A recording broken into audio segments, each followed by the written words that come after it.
खुदी को कर बुलंद इतना कि हर तकदीर से पहले खुदा बंदे से खुद पूछे बता तेरी रजा क्या है। जय हिंद साथियों, अंकित एजू पॉइंट पर मैं अंकित आप सभी साथियों का बहुत बहुत स्वागत करता हूं। साथियों, जैसा आप सभी जानते हैं कि उत्तर प्रदेश पुलिस भर्ती परीक्षा बहुत जल्द होने वाली है। इसी के साथ साथ आपका सीटेट, वीपीओ आदि की भी परीक्षा होने वाली है। इन्हीं परीक्षाओं को ध्यान में रखते हुए आज हम लोग एक हिंदी का प्रैक्टिस सेट करने जा रहे हैं। आइए शुरू करें आज का अपना प्रैक्टिस सेट, जिसमें पहला प्रश्न है आपका वेरी वेरी मोस्ट इम्पॉर्टेंट है कि महादेवी वर्मा को किस कृति पर ज्ञानपीठ पुरस्कार मिला था। फिर से देखिए, क्वेश्चन है आपका महादेवी वर्मा को किस कृति पर ज्ञानपीठ पुरस्कार मिला था। तो साथियों याद रखिएगा, इनकी कृति का नाम था यामा और इन्हें 1982 में यामा पर ज्ञानपीठ पुरस्कार दिया गया था। महादेवी वर्मा का अगर अन्य नाम देखें तो इनका दूसरा नाम था आपके आधुनिक युग की मीरा। इनका जन्म होता है आपका उत्तर प्रदेश के फर्रुखाबाद जिले में 1907 में। आगे चलते हैं, बहुत बहुत महत्वपूर्ण रचना है दूसरी आपकी, कितनी नावों में कितनी बार किसकी कृति। कृति मतलब क्या, रचना। कितनी नावों में कितनी बार किसकी रचना है। तो साथियों याद रखिएगा, ये रचना है आपकी अज्ञेय की। अगर इनके पूरे नाम को देखा जाए तो इनका पूरा नाम था सच्चिदानंद हीरानंद वात्स्यायन अज्ञेय। क्या नाम था? सच्चिदानंद हीरानंद वात्स्यायन अज्ञेय। अज्ञेय जी का पूरा नाम था। अब देखिए चलते हैं, आपसे वर्णमाला में पूछ लेता है कि किस वर्ण का उच्चारण स्थान आपका कहाँ पर है। उसी क्रम में देखिए, चा वर्ण का उच्चारण स्थान क्या है। ठीक है, अगर का वर्ग की बात किया जाए जिसमें का खा गा घा अंगा आता है, आपके 5 वर्ण आते हैं। प्रत्येक वर्ग में आपके 4 वर्ण आते हैं। तो अगर का वर्ग की बात किया जाए तो आपके का वर्ग का उच्चारण स्थान हो जाता है कंठ। का खा गा घा अंगा का उच्चारण स्थान क्या है आपका? कंठ है। उसी में आगे चलते हैं, जब आपके चा वर्ग की बात करते हैं, चा वर्ग की बात करते हैं जिसमें आता है चा छा जा झा इया, तो इसका उच्चारण स्थान कहाँ हो जाता है? हो जाता है आपका तालव्य या तालु। अब तालु या तालव्य कहाँ होता है मुख में? तो जो आपके ऊपर की दांत की पंक्तियां हैं, इनके ऊपर आप जीभ को ले जाइए अंदर की ओर से, तो जहाँ पे आपको खुरदरा खुरदरा महसूस होगा वही क्या है आपका? तालव्य है। ठीक है, आगे चलते हैं। धातुष्मा में प्रयुक्त संधि कौन सी है, या यूँ कहें कि धातुष्मा में कौन सी संधि है। ठीक है, तो देखिए धातुष्मा में हो जाएगी आपकी दीर्घ स्वर संधि, और जब इसका हम संधि विच्छेद करेंगे तो क्या बन जाएगा? धातु प्लस ऊष्मा करने पर बन जाएगा धातुष्मा। बहुत अच्छा। चैनल पर नए हैं तो चैनल को सब्सक्राइब अवश्य कर लीजिएगा। आगे चलते हैं, महाप्राण, वाह क्या क्वेश्चन है। महाप्राण व्यंजन कौन होते हैं? तो देखिए किसी भी वर्ग का, वर्ग मतलब क्या, अगर का वर्ग की बात किया जाए तो का खा गा घा अंगा, चा वर्ग की बात करें तो चा छा जा झा इया, तो किसी भी वर्ग का दूसरा और चौथा वर्ण आपका क्या कहलाएगा? महाप्राण कहलाएगा। या ऐसे व्यंजन या ऐसे वर्ण जिनको बोलने में अधिक वायु बाहर निकलती, उन्हें क्या कहते हैं? महाप्राण कहते हैं। जैसे क्या हो जाएगा? का वर्ग में खा हो जाएगा और घा हो जाएगा। बहुत अच्छा, आगे चलते हैं। बहुत बहुत महत्वपूर्ण प्रश्न, कई बार आपके एग्जाम में पूछा हुआ है। राजा सेवक को कंबल देता है, ठंडी पड़ रही, दे दिया कंबल, क्या बुराई है। राजा सेवक को कंबल देता है, में कौन सा कारक है? में कौन सा कारक है? तो याद रखिएगा मेरे साथियों, जहाँ पर भी किसी को कोई वस्तु दी जाती है या के लिए दिया जाता है, वहाँ पे क्या होता है? संप्रदान कारक। और इसे को देखकर गलती से भी कर्म मत लगा दीजिएगा, अन्यथा क्या होगा? आते आते नंबर भी आपके माइनस में चले जाएंगे। बहुत अच्छा, आगे कह रहा है एक ही माता से उत्पन्न संतान क्या कहलाती है। प्रश्न है आपका, एक ही माता से उत्पन्न संतान क्या कहलाती है। तो साथी याद रखिएगा, इसको कहते हैं सहोदर। क्या कहते हैं? सहोदर। इसी में एक बहुत बार पूछा जाता है आपसे, एक वाक्यांशों के लिए एक शब्द, गुरु के समीप रहकर शिक्षा प्राप्त करने वाले को क्या कहते हैं? अंतेवासी कहते हैं। क्या कहते हैं?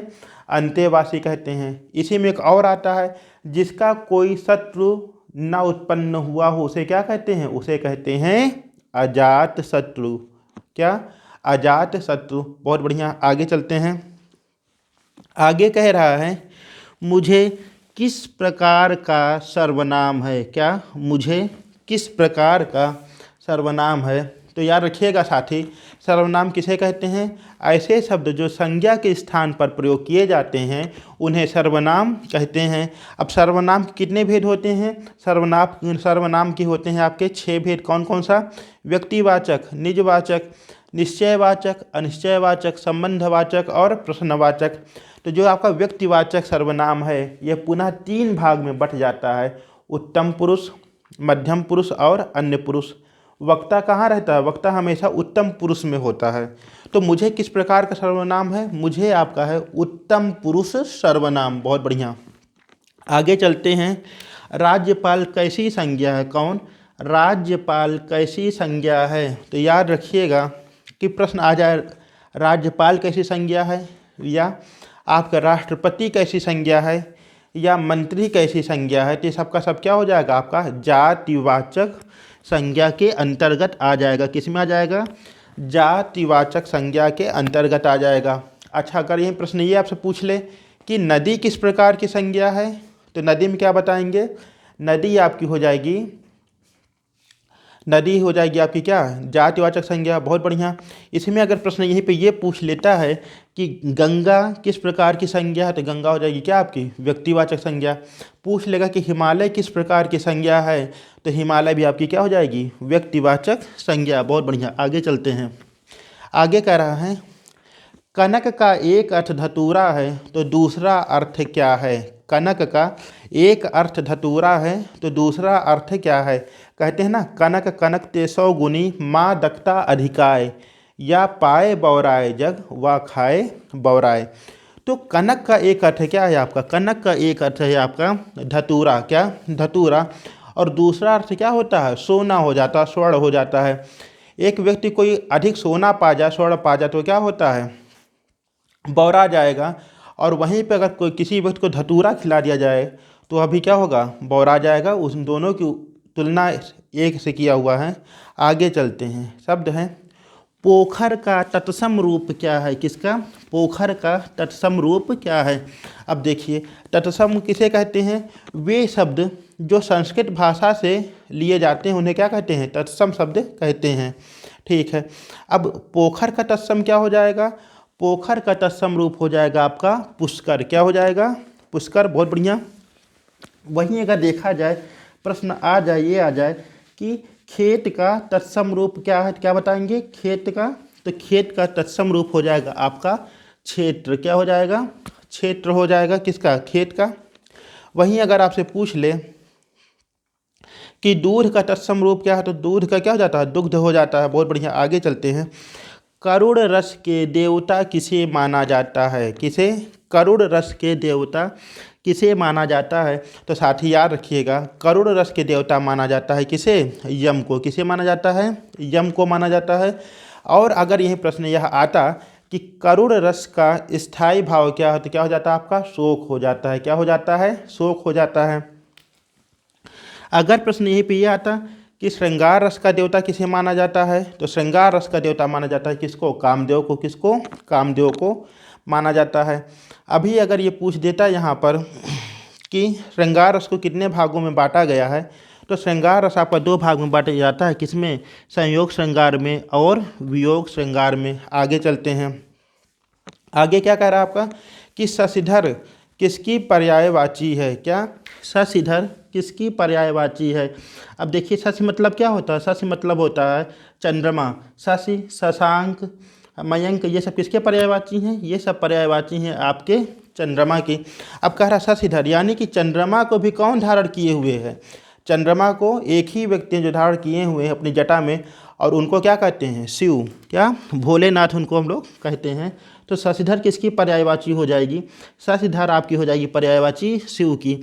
अभी अगर यही प्रश्न यह आ जाता कि शशधर किसे कहते हैं? क्या? शशधर किसे कहते हैं? तो वह हो जाता आपका क्या? चंद्रमा। तो शशिधर और शशधर में बहुत ध्यान से इसका अलग अलग अर्थ समझते हुए प्रश्न को आप लोग करने का प्रयास कीजिएगा। आज के लिए इतना ही। मिलते हैं अपनी अगली वीडियो में। तब तक के लिए जय हिंद। चैनल पर नए हैं तो चैनल को सब्सक्राइब अवश्य कर लें। साथ ही साथ अपने मित्रों साथियों तक चैनल को शेयर करें, लाइक करें और अपने सुझाव कमेंट बॉक्स में अवश्य बताएं।